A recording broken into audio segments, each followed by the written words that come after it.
I am so busy.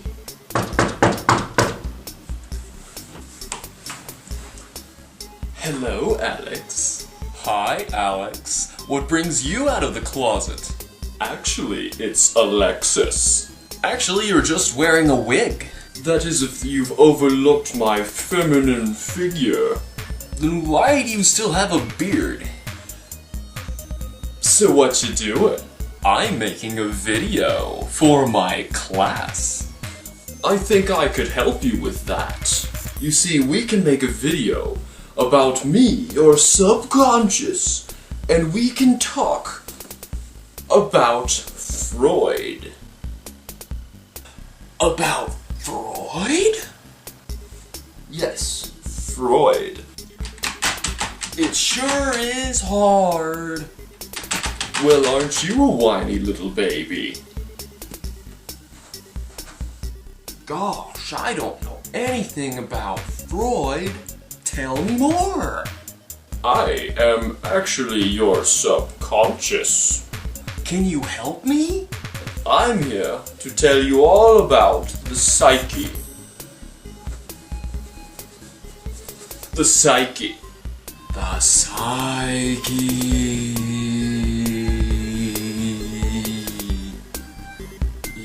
Alright, now it's time to talk about the magical man Freud. We don't have actual access to a fair use image of him, so this is a bobblehead. Enjoy the bobblehead. Now before we can talk about Freud and the psyche, we need to know about Freud as a person. Freud is a crazy, perverted mama's boy, and because of his unusual carnal instincts, he decided to delve into psychology to explain his own ludicrousy. Hey, well, wait a minute, can I interrupt here? You didn't even talk about what he thought in the first place, so we can't really call him... Freud was one of the most influential people of the 20th century, but he's now only taught in psychology classes just to show all of the students that the founding father of psychoanalysis is actually just a kook. Could we please just get to the... Freud was basically playing guesswork, making up everything he could figure out about himself and trying to apply it to other people. And by doing this, he started to develop his own psychological theories. First of all, Freud believed that there is a consciousness within us that we don't know about. And for me, I'm assuming that would be you? Unfortunately. Is there any particular reason why my subconscious wears a wig and stuffs his shirt? Actually, yes. Your subconscious actually has a whole lot of very unusual attributes about it that we don't know. Or at least that's the case according to Freud. You see, according to Freud, morality can actually be an obstacle to your happiness, because to Freud, there are 3 levels of the subconscious, and each level will inform the other one and change the decisions that are made in your conscious mind. That really didn't answer my question about the wig. The 3 entities of the subconscious are the id, the ego, and the superego. Freud would call these 3 sections of the mind the psychic apparatus, though they're not physically places in the brain. You see, he referred to them this way so that they can be hypothetical concepts of areas in your mind that will perform in different ways. This way, he could cover up on his own bullshit. Alright, you're getting off topic again. Can you please go back and one at a time tell me about these things so I can make my video? I was just getting to that. You see, Freud believes that the subconscious mind is powered by 2 driving forces, and these forces are the eros and the thanatos. The first driving force, the eros, is your instinct to survive, and the way to do this is by sexually reproducing. You see, when a mama spider meets a papa spider and they love each other, I get it. No, stop. Okay, I will assume you already understand that, but anyway, the core driving forces that are keeping our species alive all are compiled together in one word according to Freud, and that is the libido. Now, in contrast to the eros that we've been talking about is the thanatos, the other instinct that is driving our species, which is the death instinct. You see, this is like when the mama spider meets a boot. The boot is threatening the spider because it is attached to the giant human who is trying to stomp it to death. The human is just being a carnal animal at this point and responding to its id, the drive that is telling it to stomp on the spider just because of its evil instincts. The spider, however, is scared to frickin' hell and is trying to escape the boot by any means necessary.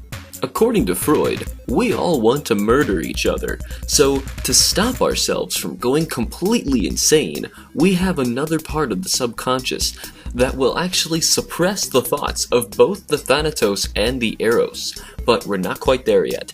The Thanatos is actually your death instinct that will either keep you alive in a horrible situation or make you go completely insane and destroy whatever you feel like destroying out of your insane rage built up in your body, because of course, we are all murdering monsters. There are so many made-up terms flying through my head, I am getting so confused right now. While as I do agree the empty chasm between your ears is quite vast, I will try and simplify everything as best I can for you, so you can better absorb it. You see, the Eros and the Thanatos, both of those drives are actually part of one form of the subconscious called the id. Can we make an analogy or something, because I'm still kind of lost here? You just concealed two different words inside of another word, which I'm pretty sure is a made-up word. Alright, how about this? You've seen the Saturday morning crap called Ed, Ed, and Eddie. Well, how about this? We'll just call them id, ego, and...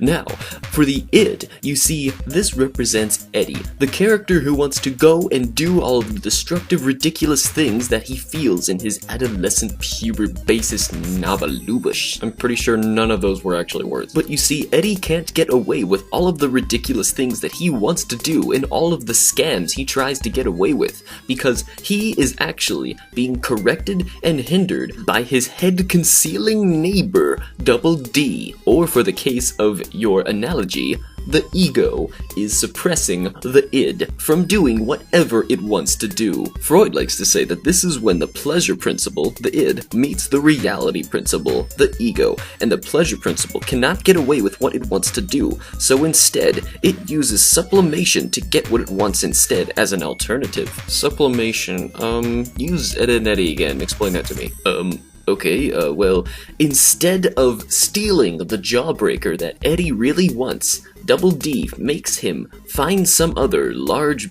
balls to suck on as an alternative. Never mind, Eddie sucks his thumb, the end. So, moving on to the third level of the subconscious, which is the superego. Yeah, and that's just Ed, right? Actually, that was the extent of my analogy, but because you seem to be stuck in this cartoon, I will do my best to accommodate. You see, Ed is actually a manifestation of a person who has absolutely no superego. You see, the superego is what is causing us to act in a morally acceptable behavior. This will keep us acting in a way that is socially acceptable, and if we ever even think about acting out or doing something wrong, we will punish ourselves and feel bad about what we were going to do or what we have already done. In our example though, Ed doesn't seem to care about anything, ever, or feel any ramifications for anything he does. Unless, of course, he starts crying like a baby, and in which case it was more than likely for a joke, so my analogy cannot exactly cover Ed. So if Ed does start to cry like a baby, that is because his superego is taking over and suppressing the id or the ego, causing him to feel badly. So getting back to morals, it's the more morals that we have and the more that we attend to that are actually causing us to pent up more aggression inside of ourselves that we will take out on ourselves for being such horrible people on the inside, trying to follow all of the rules we set aside from ourselves. Okay, I think we're getting somewhere with this, but I'm still a little bit lost. What the heck are you? I'm your better half.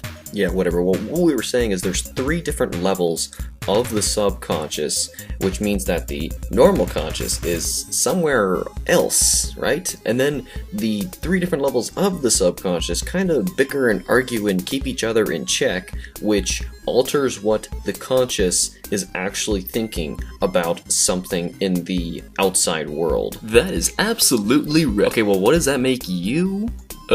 Well, collectively, the subconscious, according to Freud, will have its own thoughts. As these thoughts bicker, as you say, between one another, they can accidentally emerge through the conscious mind and actually have their words come through onto the individual. Sometimes, when this occurs, someone may accidentally say something that they were not intending to say. Freud calls this a Freudian slip. So wait a minute, then you're trying to tell me that you are just a giant accident? No, you see, my point is, and everything we can really learn about Freud is, as long as you make up enough bull that can't be disproven for about half a century, everyone in the world will believe you. So therefore, you can create your video for your class and try your best to convince them that you have a subconscious version of yourself that is actually a very seductive female. That was not at all the point of the video. I'm trying to talk about Freud. That's all I need to do. I just need your help with that. Well then, let me just hit you with some more Freudian gems. Freud believes in the Oedipus complex, where every man is actually in love with his own mother, but due to the reality principle, he has to suppress his own feelings and not kill his own father. You see, Freud has used his own method of transference, where you transfer feelings from one relationship to another accidentally. He is taking his own awkward feelings towards his mother and applying it to the human race as a whole. Wait a minute. What did that have to do with anything? What is your point? Freud is a thumb-sucking mama's boy. Okay, that's helpful. Freud is also a sexist ninny that believes that all women are actually on a quest to acquire their own penis. Freud also has a strange fascination with excessively pooping. Now, what? Freud believes that he can find the answers to all of your problems in your dreams.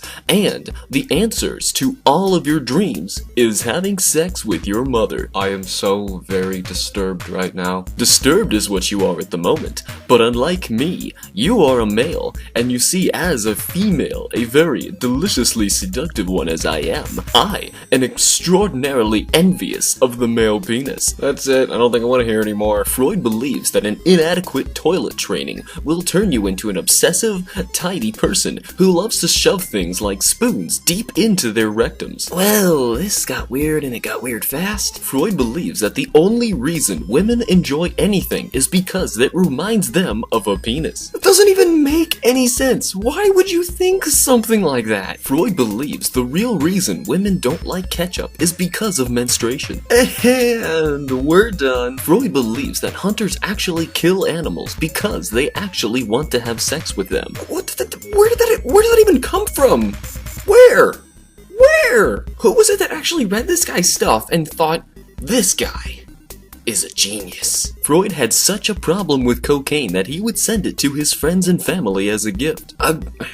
Oh, I'm not surprised there. Freud believes that deep down inside every person, we want to kill our parents of the same gender and marry the one of the opposite gender. Well, I guess that means every little girl in the world has a whole world of daddy issues that they don't even realize they have yet. Even though Freud was the founder of psychoanalysis, he is much more known for being the founder of your mama jokes. Well, I see what you did there, Oedipus. Freud said, and I quote, "A fear of weapons is a sign of retarded sexual and emotional maturity." How is any of this going to help with my video? Freud also said, if you can't do it, give up. You know, that's the most helpful thing you've said. But what I'm trying to get at and help you with to finish your video is to help you realize that the core in the subconscious mind to help you answer all of life's problems is to stop suppressing your id. Oh, okay, and what does that mean again? It means that the answer to everything in the universe is sex. Okay, I think I'll go hang myself now. Now that is some serious id repression. You know, if I was Freud and I was your doctor, I would prescribe you to have sex with your mother. It would solve everything. And now, we are all smarter people.